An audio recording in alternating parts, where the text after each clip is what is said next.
Mesdames et Messieurs, je souhaiterais, comme M. Schulman, remercier l'ensemble de nos intervenants au colloque qui nous ont permis d'avoir un moment fort d'échanges techniques et scientifiques autour de la chrysomèle du maïs.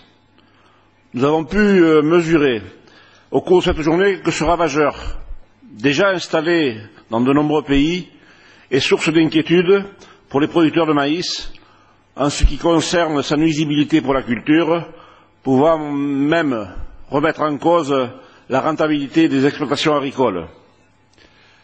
Les différents exposés ont permis de faire un état des lieux, mais aussi de montrer les opportunités offertes par la recherche pour approfondir les connaissances et aider à la maîtrise de ce ravageur. Je suis impressionné d'une telle mobilisation de compétences scientifiques et techniques autour de la chrysomèle, avec à la clé des innovations susceptibles de venir compléter demain la boîte à outils pour les agriculteurs.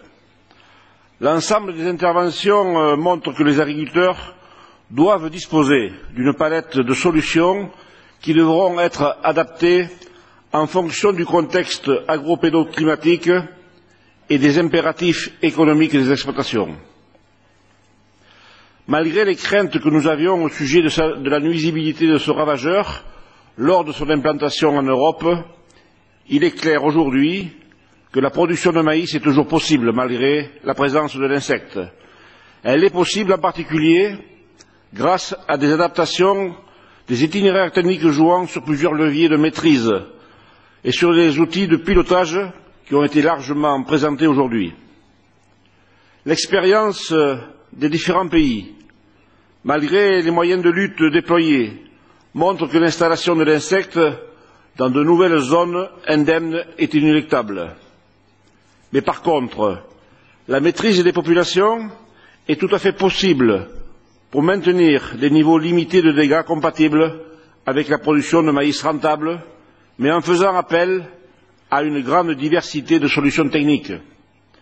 Cette maîtrise des populations ne sera possible que par l'accès et la mise en œuvre de toute la panoplie des solutions techniques disponibles.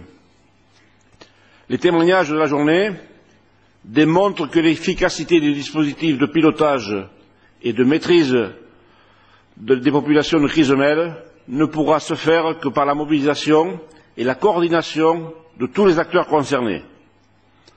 Tout d'abord, les pouvoirs publics, par les politiques publiques mises en œuvre. Les réglementations doivent offrir un cadre cohérent avec la réalité de la présence de l'insecte, permettant une stratégie de lutte adaptée. Ensuite, l'ensemble des acteurs de la recherche, publics, privés, instituts, doivent être mobilisés autour de cette question afin d'étoffer la palette des moyens de lutte disponibles contre ce ravageur. D'ailleurs, je tiens à rappeler que notre Institut technique Arvalis s'est déjà mobilisé en 2004 via un colloque à Colmar, ainsi qu'avec la plupart des scientifiques européens, sur la question dans le projet de Diabrac, qui a permis un partage des connaissances et des échanges indispensables à la meilleure connaissance scientifique. Arvalis continuera à œuvrer sur ce dossier en collaboration avec tous les partenaires européens impliqués dans la recherche et le développement. Par ailleurs, les acteurs de terrain en charge du développement agricole, chambres d'agriculture, coopératives agricoles, instituts, doivent être mobilisés sur ce dossier. En effet, les producteurs doivent être accompagnés au plus près dans leurs choix techniques sur les exploitations afin de préserver leur rentabilité tout en luttant de manière efficace contre l'insecte. La mobilisation et l'information des agriculteurs eux-mêmes sera une des clés de la réussite de la maîtrise des populations de chrysomèle, notamment parce que ce ravageur impose plus que les autres une approche collective. La diversité des familles professionnelles présentes dans la salle témoigne que la mobilisation doit être générale. Les attentes sont fortes à tous les niveaux de la filière et dans de nombreux pays de l'Union européenne pour apporter des solutions adaptées. Aussi, en conclusion, je retiendrai des travaux de la journée comme un message principal qu'il est possible de produire techniquement et économiquement du maïs malgré la présence de la crise mêle. Enfin, pour conclure, je souhaite remercier l'ensemble des personnes qui ont permis la bonne tenue de ce colloque, et en premier lieu, M. Joseph Daul, député européen, pour son parrainage. Mes remerciements s'adressent également au personnel du Parlement européen pour leur accueil et la préparation matérielle de cette journée.